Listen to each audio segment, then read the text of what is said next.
Hi everyone, this is Kate Bridgewater and I will be introducing Korey today. This presentation is called FullCourtPress, Service-Oriented Publishing at the Library. Korey Jackson will be our presenter today. He is an American Council of Learned Societies Public Fellow working as the Programming Coordinator at Anvil Academic, a publisher of digital scholarship in the humanities. Previously, he was a Council on Library and Information Resources Fellow at the University of Michigan's M Publishing. At M Publishing, he worked in the Publishing Services and Outreach Division on a range of digital humanities publishing initiatives and programs. He holds a PhD in English from the University of Michigan. Korey, take it away. Great, thanks so much, Kate. So, like Kate mentioned, I'm coming from a humanities background, so I should first preface by saying that a lot of what I'm going to be talking about is focused on the humanities, but I think it has wider application to publishing in general. I should probably also, in the interest of full disclosure, say that this is a big topic, as probably a lot of people in the audience know. So I'm only going to be covering a very few segments of responses to publishing needs at the academic library. There's no way to cover this topic in a broad way in a short amount of time. So I'm going to be talking mostly about editorial and peer review, looking also at identification and metrics, and then talking about potentials for collaboration. So like Kate mentioned, I am an ACLS Fellow, Program Coordinator at Anvil Academic. There's my Twitter handle if you're at all interested. And I should first say that I'd like to thank the Society for Scholarly Publishing and Charles Watkinson as well of the Professional Development Committee for inviting me to speak and for providing the webinar background for the talk. And I'll give a little plug at the end for SSP, because I think in the interest of collaboration, there's a lot that can happen between the Library Publishing Coalition. Many of our listeners, I think, are LPC members, so between the SSP and the LPC. So so thanks to SSP for this talk. So real quickly, at Anvil, I am the program coordinator, which any coordinators out there probably know that coordination can mean many different things. Some of the things that I'm interested and working on are web content, so making sure that the anvilacademic.org content is up to date. Speaking of which, we will be releasing some new about page and strategic approach and core services content early next week, in part related to some of the things that we'll be talking about today. So, so web content, but also then the more back-end stuff. So actually thinking through infrastructure, workflows, program needs. So a lot of that is what I'm up to at Anvil. But Anvil, in the end, is really about being a modular piece of the scholarly communication pie. So focusing on editorial services largely, but also services that are related to editorial and peer review services. So how do we legitimate digital scholarship? How do we provide distribution and identification strategies for that scholarship? And how do we provide good metrics for the use of that work? And really this sort of interconnectedness, I think, points to the major theme of today's talk, which is that the warp and weft of scholarly communication means that all threads in some way are interconnected. So although I'll be talking about just a few of them, we can start to trace links to a lot of the other needs that I think a lot of you have expressed. So despite this interconnectedness, though, that doesn't mean that we can't think in modular ways about how best to serve the needs of scholars. And those needs come down to the ability to share work with the broader scholarly community and the public at large, but then also to gain institutional recognition for this kind of work. And I think the reason that those two separate needs are so hard to serve is in some ways because they look like they contradict each other, that they're at cross purposes. The more broadly work is shared, especially in a digital context, where editorial standards are still searching for standardization, or at least some kind of institutional cachet, the harder it can be to hold this kind of scholarship up as a fully vetted disciplinary work. So there seems to be cross purposes here. It strikes me that our ultimate purpose is to merge these two processes, the progression of openness and the retention of clout. So we're trying to progress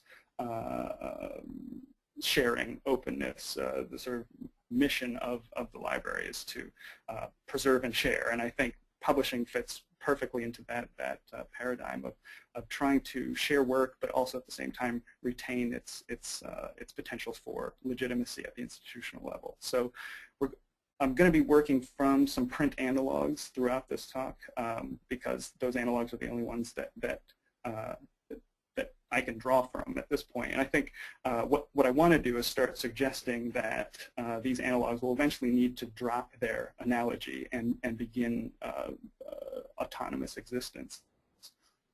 So let me proceed then.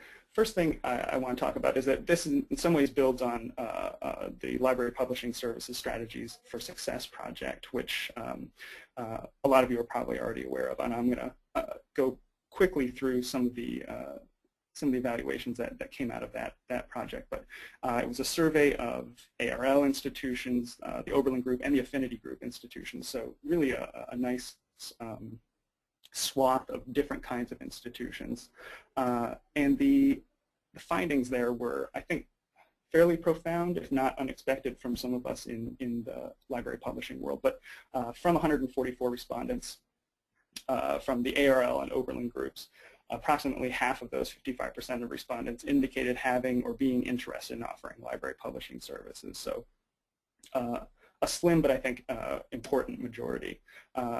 And based on just anecdotal experience, being at the Digital Library Federation, being at IFLA, talking to librarians, the trend is toward more and more movement toward production and publishing. So the Library Publishing Services Project came out with the sort of recommendation for best practices, and I think in a lot of ways what I want to do is build on this list of recommendations and start thinking through how-tos for this kind of development. So developing meaningful impact metrics, establishing editorial quality and performance criteria, promoting sustainability and best practices, develop return on investment justifications, and then thinking through community-based resources and collaboration, how to create a shared repository of policies, tools, and templates, develop centrally hosted software solutions for publishing platforms.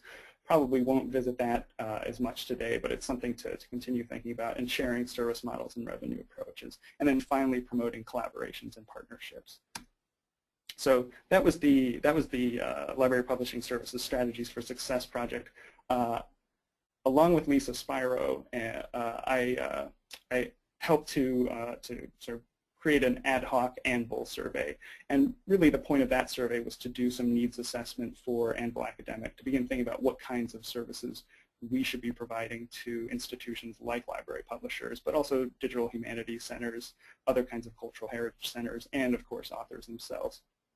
So Lisa and I talked to a number of scholarly communications librarians and DH Center directors at Florida State, Ohio State, New York University, Penn State University, really 10 universities where I think there are a lot of dynamic productions in the works, still looking for some modular services that would help to augment and supplement these services. So, and our questions were similar, I think, to the library publishing services questions. Really, what are you up to, and how can we help? I mean, those are the two basic questions, but really thinking through the kinds of products that are being developed at institutions like this.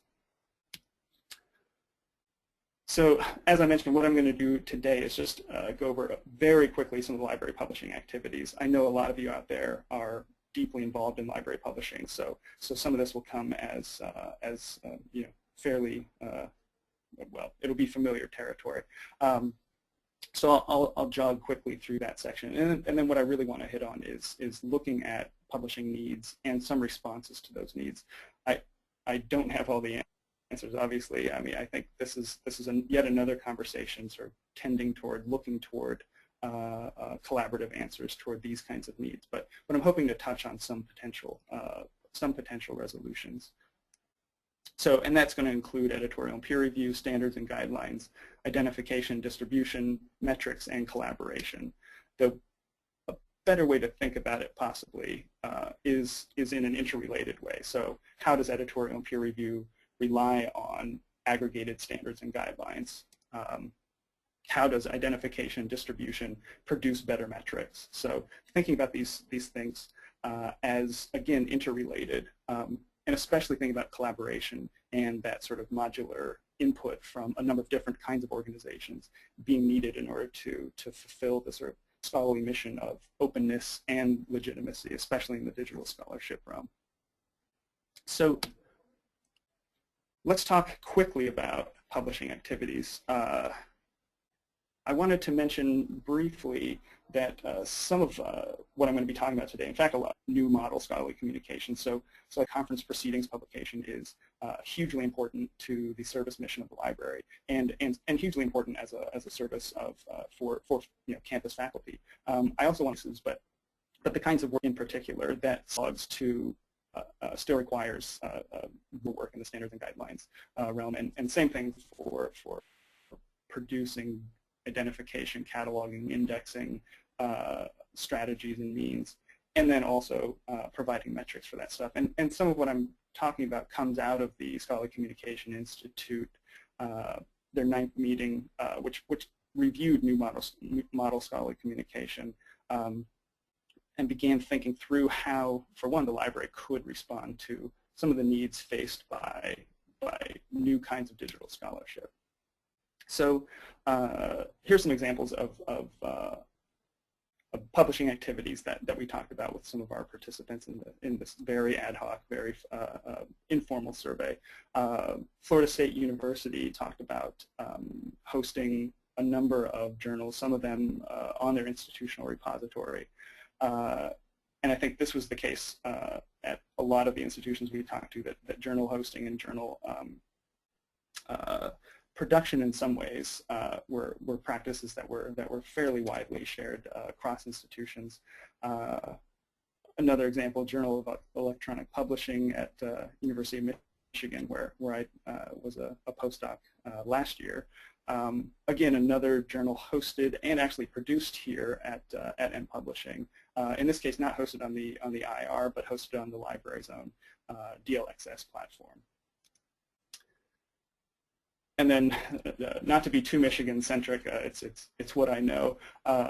Digital Culture Books, which is a press library collaborative series to put out monographs, mostly in the for the most part, these are monograph-style products, but they are scholarship about digital culture, about new media studies and digital humanities studies.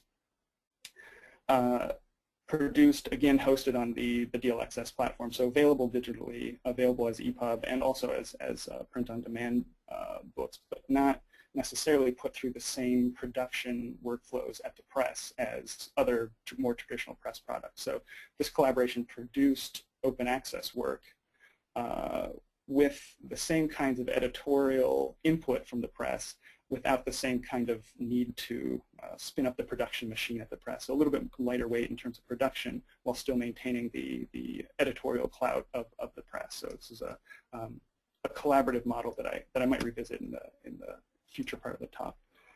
And then there's some of these projects that I think speak to that new model of scholarly communication that the SCI that the Scholarly Communication Institute talked about in their report. This is an example from Stanford University. It's mapping the Grand Tour. So as you can see, it's a project mapping the Republic of Letters, mapping the Grand Tour, tracks visits to the Italian Peninsula during the 18th century. So it's tracking tourism, basically, but any kind of visitation. So producing a map based on a fairly large data set and based on a relational database. So producing visualizations of lots of data and this is something that's happening at the University of Nebraska as well, where, for one instance here, Civil War Washington, which is, as you can see in the blurb there, a way of looking at Washington, D.C. during the Civil War through visualizations of different kinds of data. So the data there is different people, so there are a lot of, you can look at different kinds of informal hospitals that were set up, or you can look at places where soldiers were taking and camped, etc. So looking at Washington in a very detailed way based, again, on a very large set of data.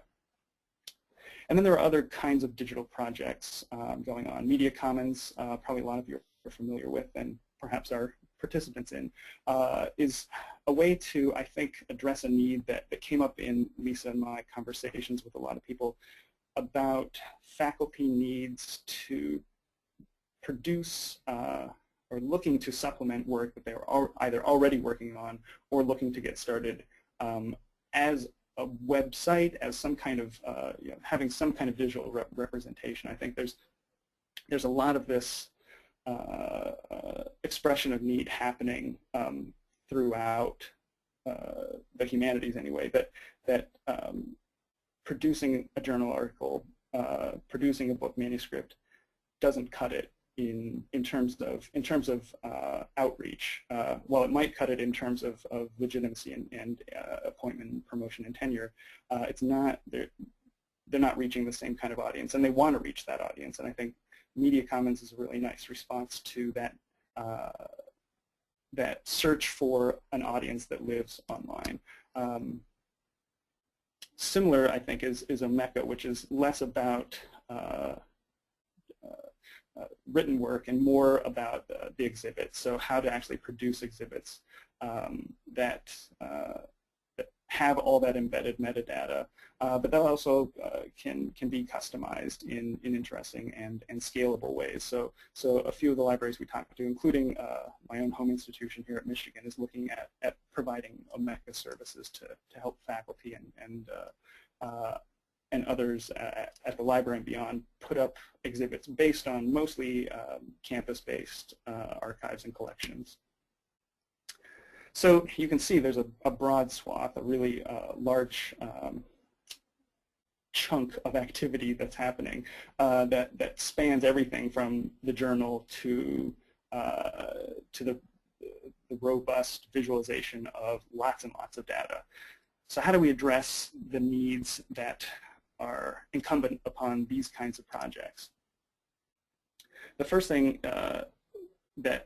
that I want to look at is editorial and peer review. This is a response almost, and maybe there was some kind of a leading question here, but during our interviews, but it did seem like editorial and peer review was one of the most uniform needs that we talked about with some of the Scholarly Communications and Digital Humanities Center director folk during the survey.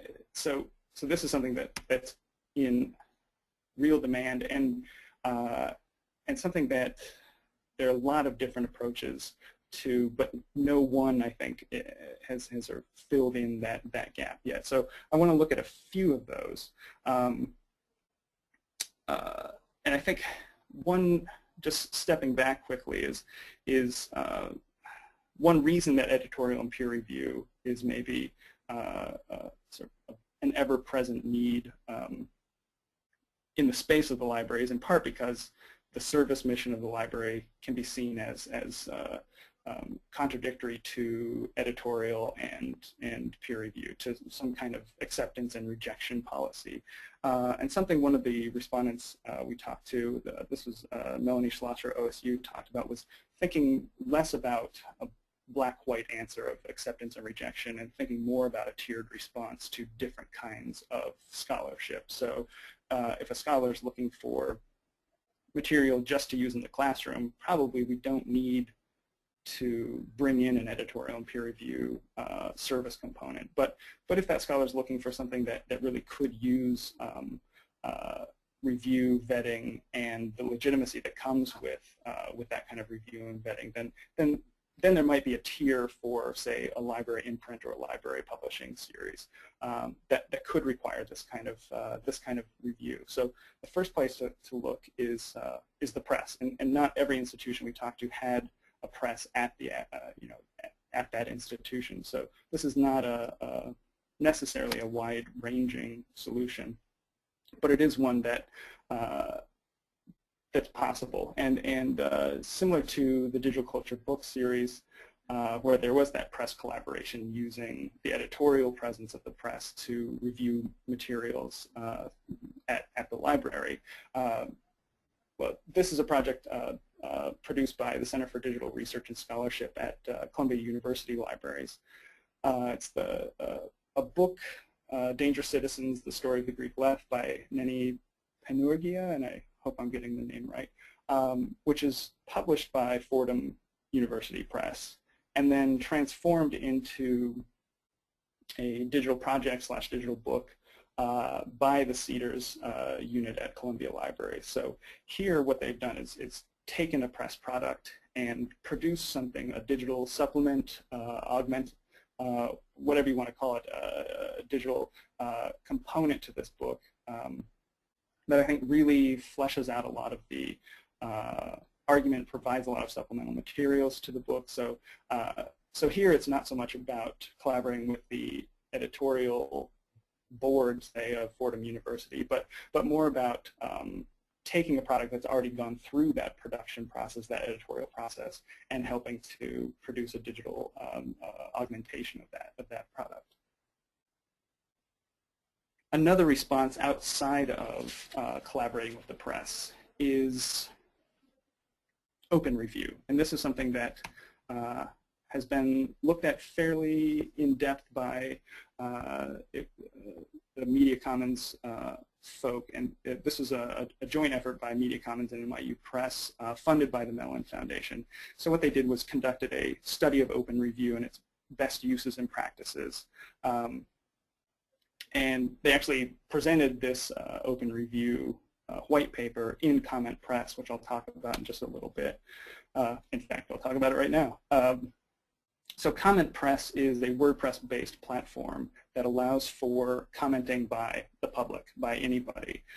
One thing to note here, and this is something that the Open Review white paper talks a little bit about, is the effort that's involved in public commentary and open review. There's a lot of outreach need to directly contact hopeful respondents and commentators. So it's not just an easy breezy solution to providing review to certain kinds of scholarship.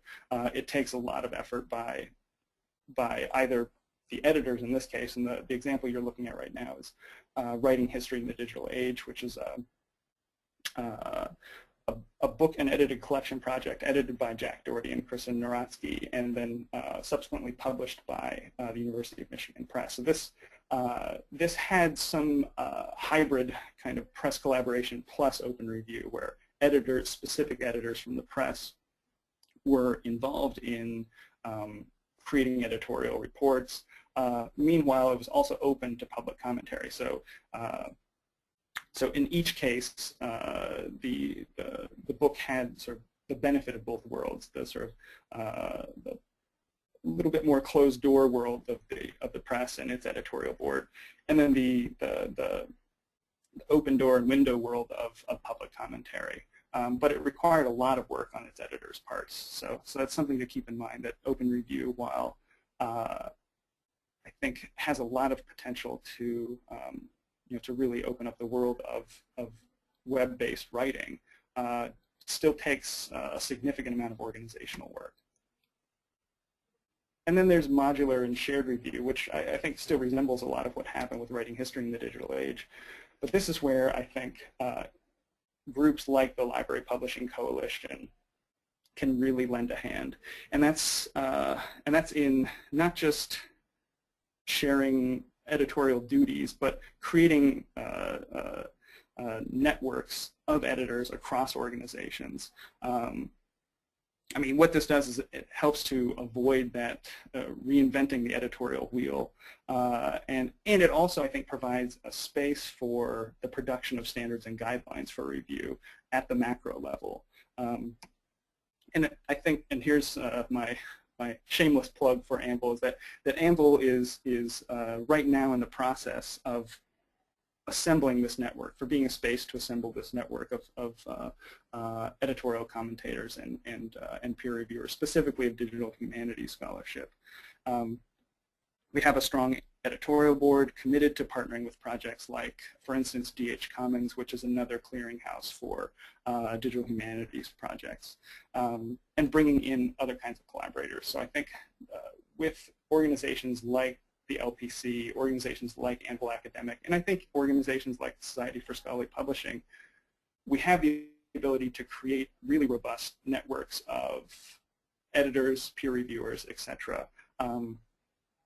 What we need to be thinking now is how to actually create shared infrastructure so that we can actually begin sharing that sort of editorial personnel. So with these kinds of collaborative movements to share editorial services and provide those services, we also need to be thinking about collaborative workflows.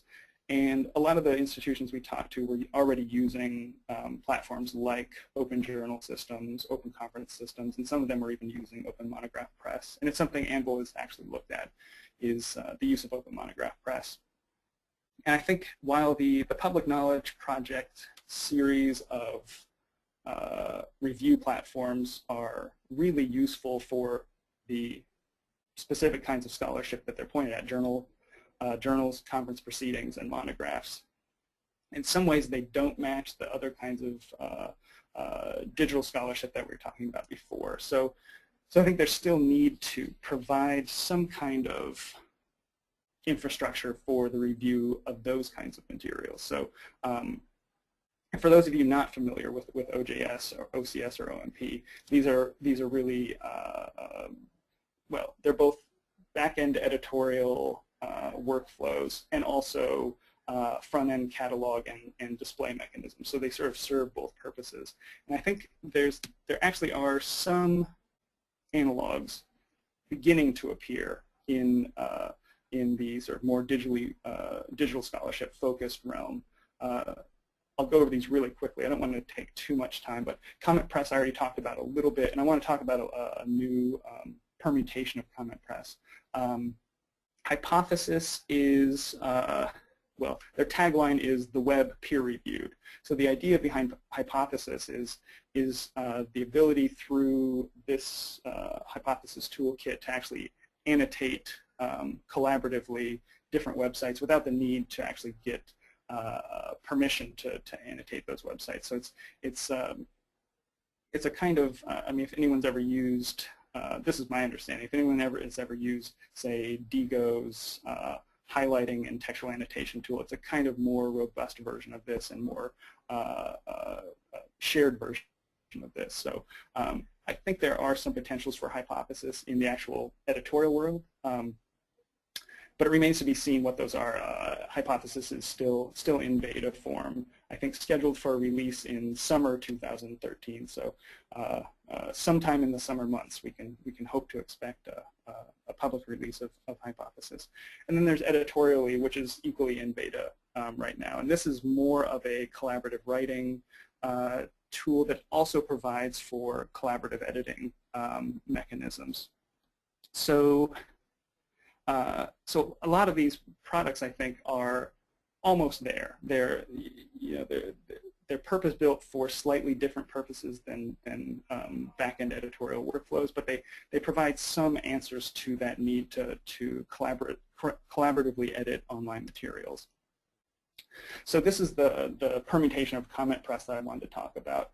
And this is something being developed by Jack Doherty of Writing History and Digital Age fame at Trinity College, along with Carlos Espinosa, who's part of the Trinity IT team, and with some input from me. And we've basically combined Comment Press with Pressbooks. So Pressbooks is a conversion tool for taking WordPress documents and turning them into PDFs, Mobi files for Kindle, and EPUBs for formats like iBooks, Nook, or Kobo.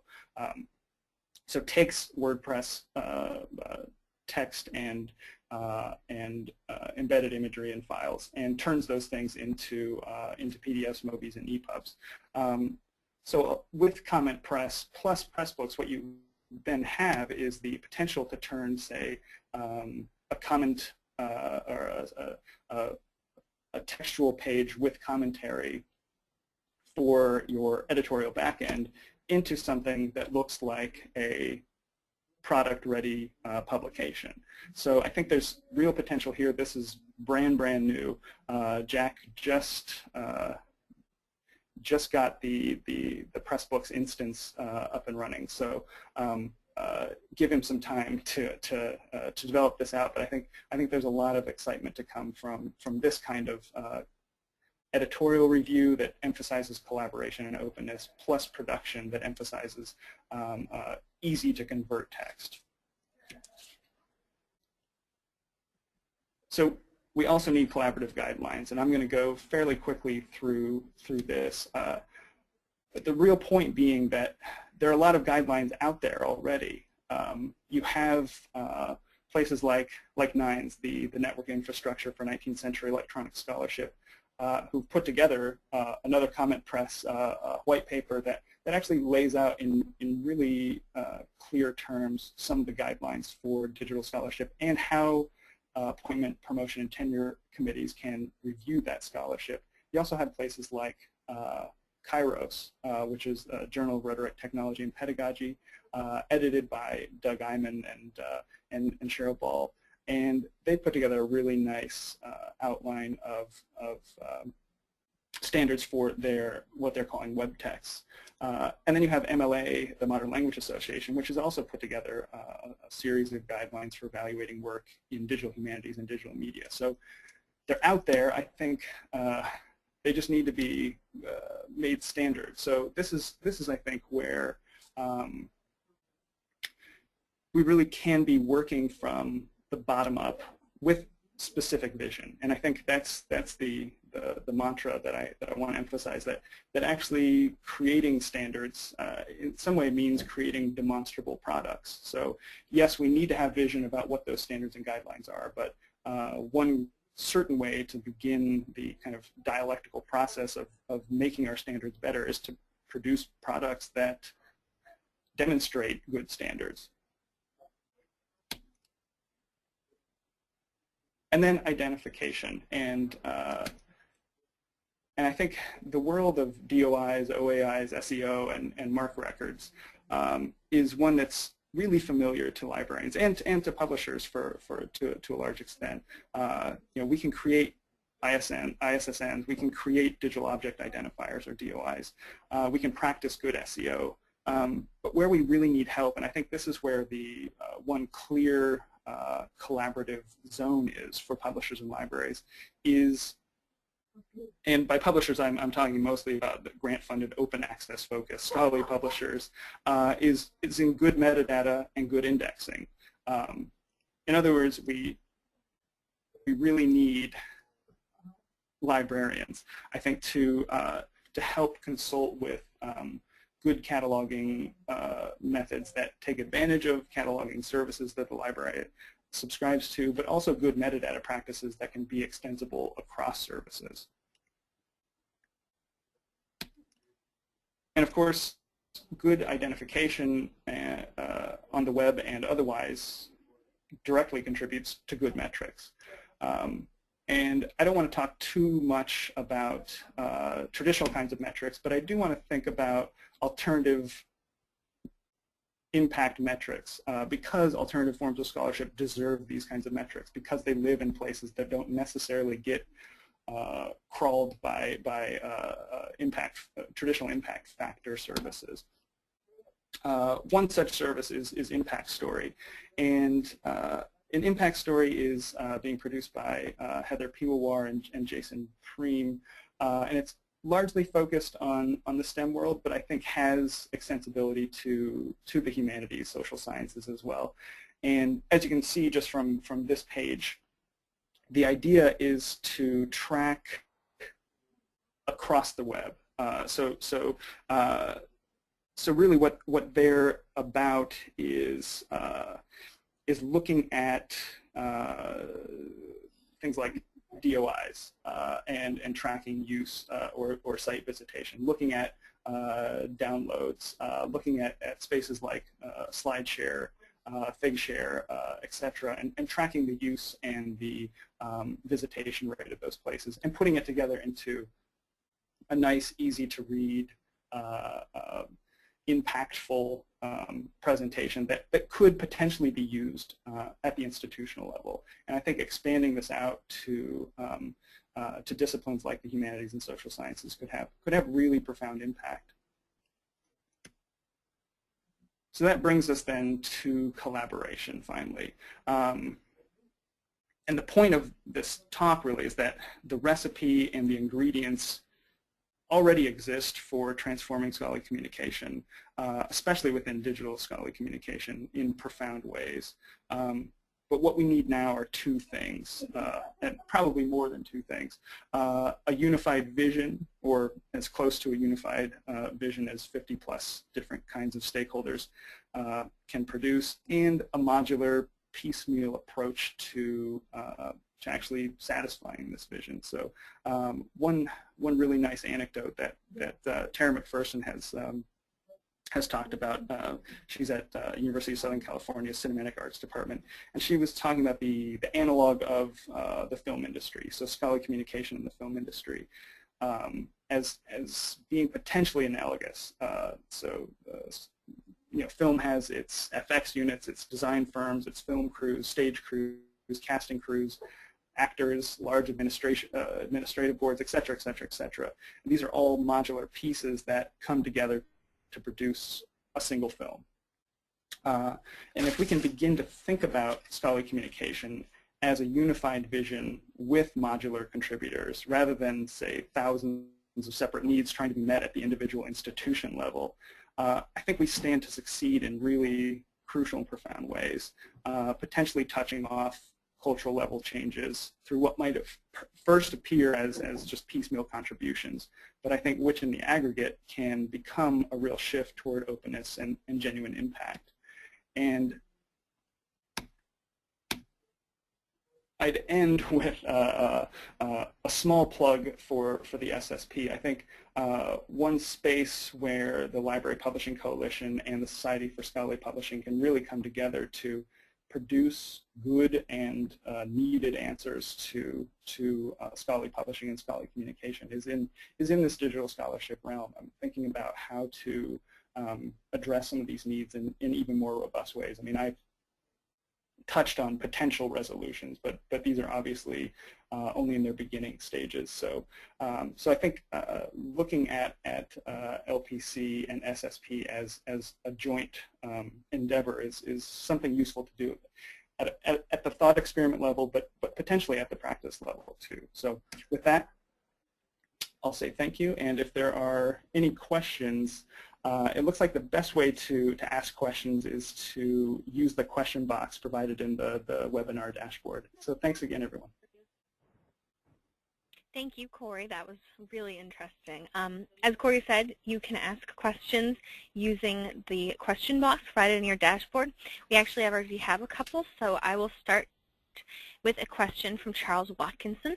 Great. Charles's question is, do you think that library publishers need to always adopt an open access strategy, or is there a space for charging users? That's a good question. I mean, I think to some degree, and I'll start by saying that I came to the library from a humanities department where open access and the open access conversation hadn't begun yet, had barely begun. So when I first entered the library, I drank of the Kool-Aid of open access in a big way, and for a good reason. I saw the potential collapse of scholarly communication, especially in the humanities, where there really is, where the language of crisis, I think, is not just bloated language. I think there's real crisis there.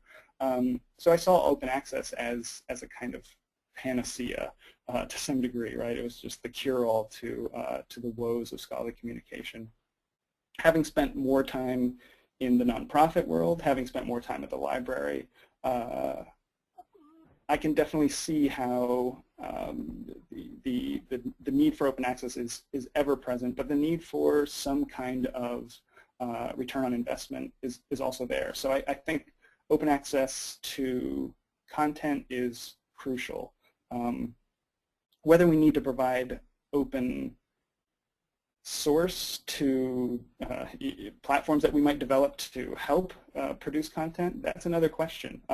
This is something that one of the creators of OneHub, I don't know if folks know of, no, sorry, it's not OneHub, NanoHub, which is being developed at Purdue, and maybe Charles can fill in some details. But he was talking about, you know, the content available on NanoHub, which is a space for sharing nanotechnology simulations and pedagogical exercises. The content there is totally open access. The actual simulations and simulation software is not open source, however. So there is, I think, potential there to create return on investment with the value of those simulations. So I don't know exactly how to transform that analogy into revenue for scholarly communication, but I see the need to look at a fair but shared approach to access. And it could be something that balances, say, a freemium, premium kind of model where some access is totally open, but for, say, extensible XML marked up documents that are ready to be converted to other formats, maybe there's a service there that could be an at-cost service. I'm just spitballing here, but I think there is the potential to provide services above just access to content that we could actually charge for.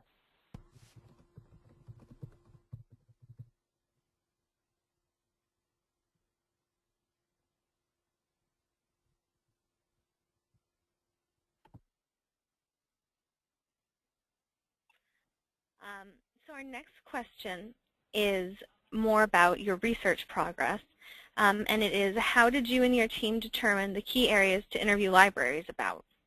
I mean, this is, to some degree, we went into this process looking for confirmation bias, in a way. I mean, so the key areas that so in part we wanted to hear about the kinds of editorial review needs at libraries. I think those needs are real. So it's not just that confirmation bias creates a fictional representation of the kind of need out there. But Anvil is definitely interested in providing that kind of editorial and review service. So that was one parameter, which is hoping, you know, that the kinds of services that Anvil is already equipped to provide are out there, and they definitely are. But part of it was really just building again on the library publishing services strategies for success project and thinking about, okay, what kinds of responses have library publishers already been endeavoring to provide to the kinds of findings that that project produced, right? In terms of metrics, in terms of identification, how are libraries using DOIs? And that which is a fascinating question and not an easy one. You know, what to actually identify in a large digital project is kind of tough. You know, do you identify some section of the data set being used? So how do you actually, you know, earmark these things so that they can be found and accessed later? So in part, the questions were guided by Anvil services that we knew we could provide. In part, they were just open-ended conversations that were being used to do needs assessment and to hopefully develop some services around. Great. We have another question. You've talked about some of the products and services libraries are seeking publishers for, and you've just elaborated on some more. What was the most unexpected publishing need that you or team discovered during research? I think, for me anyway, it was and this is something I didn't talk about in the talk, but it's definitely a need, and that's it's related to discoverability and metrics, but it's about outreach and marketing, and I think like being at the library as someone from a humanities department, I'd always seen the library as a space that did a good job of reaching out to its faculty constituents. But when it comes to actually marketing product, I think that's one area where a lot of libraries expressed some real need, right? How to create promotional materials, how to create a press packet if that's something that even makes sense for a product, how to develop newsletters, readership, how to address a specific audience that might not be a faculty-only audience. Those are all, I think, really pressing needs that publishers are actually have had to figure out because so much of the market has been about finding a readership. I think the library has, because the library is a service-oriented space, it expects its users to come to it for good reason, because users often want to come to it because it's the place where materials live and are kept. It's the place where services live and personnel are, where needs can be met. But actually marketing product is something that is almost anathema to the library for one reason or another. And I think marketing and open access don't need to be mutually exclusive things. They can definitely go hand in hand. And even thinking in terms of product is something that is not necessarily poisonous to the service mission of the library. And I think that's something that a lot of the people I talked to that expressed. That sounds great. We have another question. What role do library publishers have in the sciences, do you think? Isn't that where the real needs for a changed scholarly communication ecology lie? This is a little outside my wheelhouse just because so much of my focus has been on the humanities. But I think obviously in the STEM fields, because, well, I would say one space where the library stands to serve the STEM fields in a really profound and hopefully scalable way is in data publishing. Maybe there are places like there are repositories like Deep in development. There are spaces like NanoHub that I mentioned. But I think one thing the library, and this is what I mentioned in the talk, the libraries are good at is helping to create robust standards for metadata, for identification. And this is something that science data, any data really, is in dire need of. There are so many commercial responses to data publishing and the data repository. And there are also really wonderful government-affiliated and NGO responses to this need too. But it strikes me that the library could have a lot to say about standardizing these kinds of repositories across the services, rather than having to create yet another standard, basically. So again, I think that's a sort of networked response to what in the commercial and grant-funded world is an ad hoc response. Great. And you also mentioned that libraries excel at identification and durability, as well as some of the other strengths you've highlighted. You did mention a couple of the bigger challenges faced by library professionals. I'm wondering if there aren't any others that are important for this conversation to acknowledge, areas where libraries need a helping hand, maybe. Yeah, I think, I mean, editorial and peer review, outreach and marketing,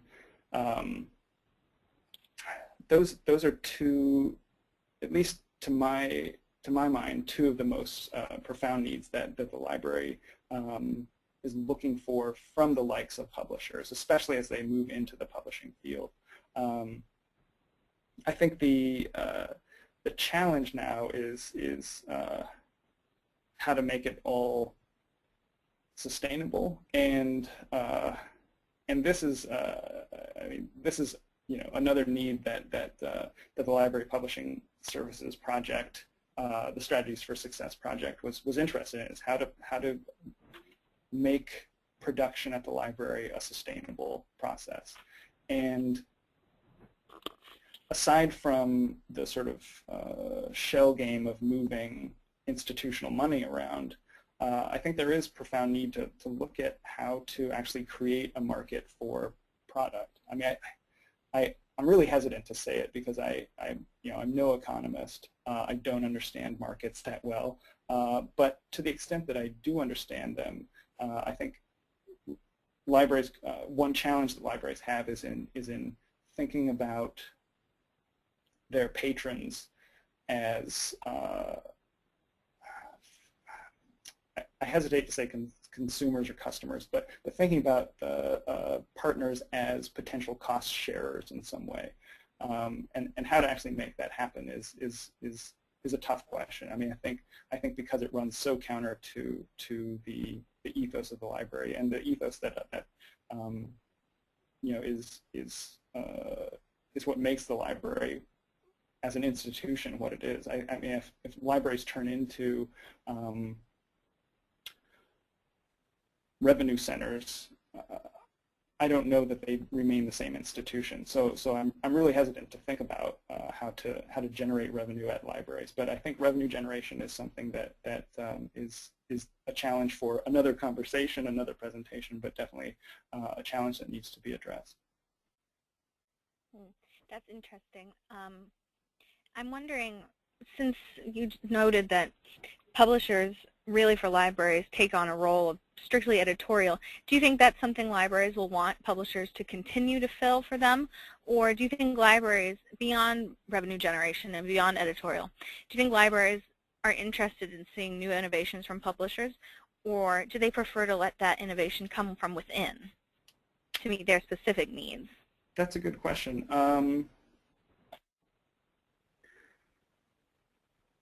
Yeah, and a hard question to answer, I think. In some ways, there is this suspicion of commercial publishing at the library for some good reason. I mean, I think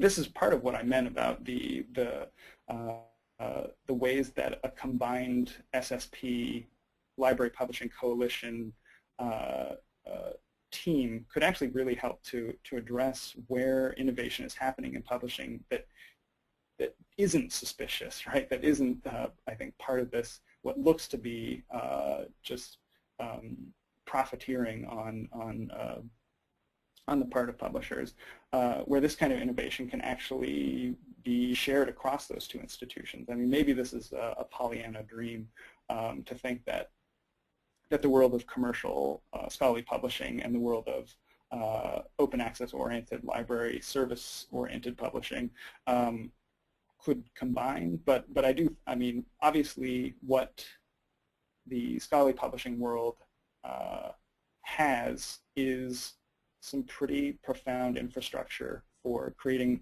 really useful projects and products. I mean,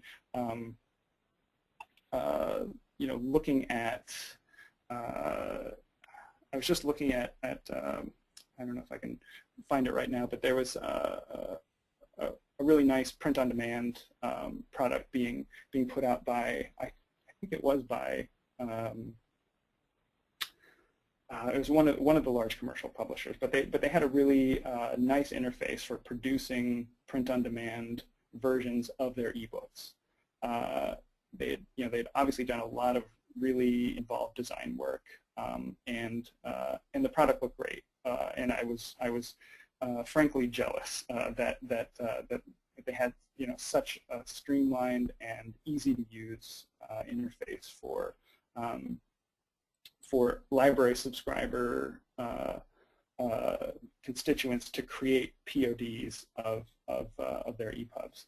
I would love it if a library could take a resource like that and transform it into something that was available at the local level. Whether or not the publisher would love it, if the library could do that, is another question. But I see innovation happening at the level of the commercial publisher that could be adopted at the level of the library. I think how to align the missions of scholarly publishing in the commercial world and library publishing in the in the world of open sharing is a tough question. But it's certainly one that I think folks at the LPC and folks at the SSP are, they're the perfect people to begin thinking about that question, how to share innovative responses to real needs. I certainly agree with you there. Do we have any more questions from our attendees? I don't have any more on our list. There's one request, Korey, to know if your presentation and/or a list of the links you mentioned, will that be made available? Of course, all of the SSP webinars are being recorded and will be hosted to the SSP website after they have been completed. So for our attendees, if you ever want to rewatch this webinar or any of our previous ones, you can find that on the SSP website. But specifically, Korey, we're wondering about a list of your links and a copy of your slides. Yeah, so the slides are open access. So they're available through. I can send out a link to. Well, I'll provide a link that will be available on the SSP site, and as part of that, I can also provide a list of resource links that were present in the slides. If that would be helpful, I've already started putting together a list just to make it a little bit easier to access everything I talked about. So that should be available along with slides on the SSP site too.